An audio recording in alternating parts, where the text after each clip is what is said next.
This is Autoline Daily, the show dedicated to enthusiasts of the global automotive industry. We predicted back in February that when Jim Farley was named Chief Operating Officer of Ford, that he was next in line to take over for CEO Jim Hackett. And that's what's happening. Hackett, who took over in 2017, plans to retire as president and CEO, but will stay on in an advisory role until March of next year. Farley will have the same titles as Hackett and will join the board of directors effective October 1st. Well, just when we thought this UAW corruption case was winding up, General Motors dropped a bombshell yesterday.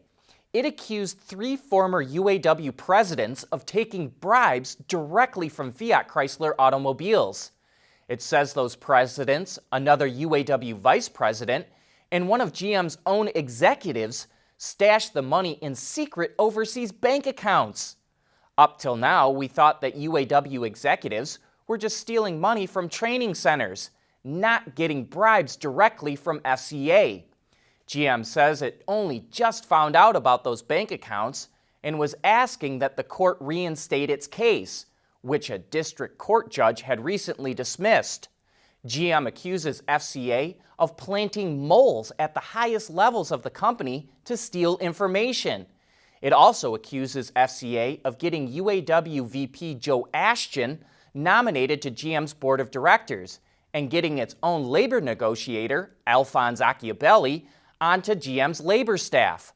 Both were sent to GM to steal information and weaken GM through an uncompetitive labor contract, and then let FCA take over GM. If true, it's an amazingly Machiavellian move. And if the case moves forward, we wonder if FCA's merger with PSA is ever going to happen. Now let's look at the sales numbers for July in the U.S., where the market looks like it's slowly recovering. Automakers sold 122,000 more vehicles than they did in June, but sales were down more than 15% from a year ago. The SAAR, or Seasonally Adjusted Annual Rate, came in at 14.5 million, up from 13 million in June. Amazingly, 2 automakers actually posted higher sales compared to a year ago. Jaguar Land Rover was up nearly 9%, and Volvo was up 6%. But at the other end of the spectrum, Mitsubishi was down more than 46%, and Nissan fell 28%. Subaru, surprisingly, posted a drop of more than 22%, but we know it's suffering from extremely low inventory. Porsche and Toyota also posted big drops, and it is good to see that the market is recovering, but we'll have to see if it lasts. This surge in new coronavirus cases in so many states could easily kick the legs out from under this recovery. Hey, keep an eye out later today for our coverage of the management briefing seminars, which are put on by the Center for Automotive Research in Ann Arbor, Michigan. This year, MBS is going virtual, and so will our coverage of the conference. We'll be providing condensed wrap-ups that hit the highlights of the conference so that you can keep up with the latest insights from some of the savviest people in the auto industry. The world is changing at an ever-increasing pace. No matter what the mode of transportation, there is always the need for an efficient propulsion system. And that's exactly what BorgWarner has been doing since the earliest days of the automotive industry. Engineer from anywhere. Perform tests from your office, lab, or living room. OTA, connected car, diagnostics, remote testing, we have you covered. Our hardware and software is trusted all over the world. Global company headquartered in Troy, Michigan. Intrepid Control Systems.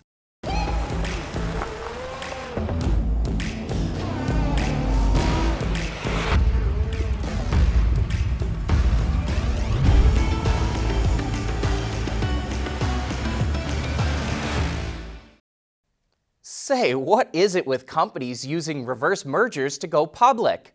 A reverse merger is where a company that is already listed on the stock exchange goes bankrupt, sells off all of its assets, but keeps its legal standing.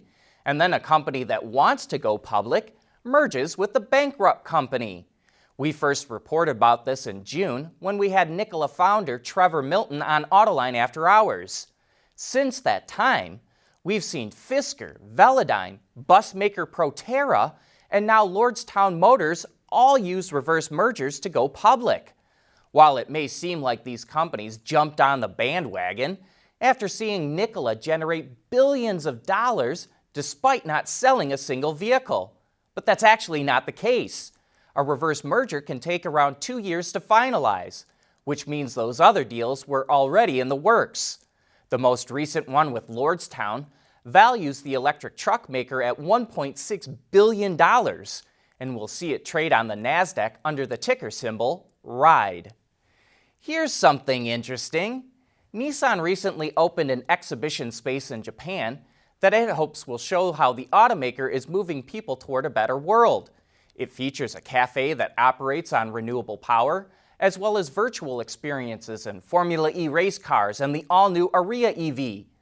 Oh, that sounds super interesting, doesn't it? No, that's not what we're talking about. What is interesting is that visitors can pay for parking with electricity from their electric car. So we want to know what you think of this idea. Would you pay for parking with electricity from your EV? And while we understand there's a lot of variables, how much battery life would you be willing to give up for a parking space? Nissan doesn't say how much it will take for parking at its new pavilion. The Tesla Cybertruck made a huge splash when it debuted last year thanks to its wild styling, and people seemed to love the look, and the company received hundreds of thousands of $100 deposits for the truck. But those deposits are refundable, and if customers don't end up buying it and it's not a success, Tesla has a backup plan. In an interview with Automotive News, CEO Elon Musk said it will sell a more conventional-looking truck, quote, if it turns out nobody wants to buy a weird-looking truck. He also revealed that Tesla didn't do any market research when developing the Cybertruck. It just wanted to create something that was, quote, awesome and looks super weird. They did that. And we're guessing Tesla won't need to come out with a quote-unquote normal-looking truck, and we'll sell plenty of Cybertrucks. And speaking of electric trucks, a number of automakers have revealed plans to introduce one, but there's been one notable absence, Ram, which is one of the leaders in pickup truck sales in the U.S. During an earnings call, FCA CEO Mike Manley said it's keeping an eye on the electric truck segment, but the company has a, quote, slightly different view of timing and adoption rates, particularly in North America in terms of full electrification. In other words, FCA doesn't see electric trucks catching on anytime soon. And while Manley didn't confirm an electric Ram truck, he said the company won't sit on the sidelines if the segment takes off. Autoline Daily is brought to you by Bridgestone Tires, your journey, our passion. Intrepid Control Systems, over-the-air engineering, boost your game. And by Borg Warner, propulsion solutions that support a clean, energy-efficient world. Most automakers have taken a beating in their second quarter earnings due to the coronavirus, and Ferrari is no exception. Its sales were cut in half compared to a year ago, which led to a 42% drop in revenue. And while its EBIT and net profit plunged, they remained in the black, which is a good sign for the company. But it's back to full production, and it says it doesn't expect any further disruption from the pandemic. Looks like it's going to take years before Jeep can react to the Ford Bronco coming into the market. Auto Forecast Solutions reports that the next generation Jeep Wrangler and Gladiator will not come out until late 2027. Obviously, Jeep will do refreshes and upgrades between now and then, and it can adjust pricing. But who knows, if the Bronco proves to be really successful, maybe Jeep will pull its plans forward. But for now, it will not have a clean sheet design for most of this decade. Meanwhile, Ford will put the pressure on by coming out with an all-new Bronco Sport in late 2026. And be sure to catch this week's Autoline After Hours, when our guest will be Mark Del Rosso, the CEO for Genesis in North America. Hyundai botched the launch of Genesis, and it's Del Rosso's job to get it straightened out. And he has a ton of automotive experience, having worked at Toyota, Bentley, and Audi.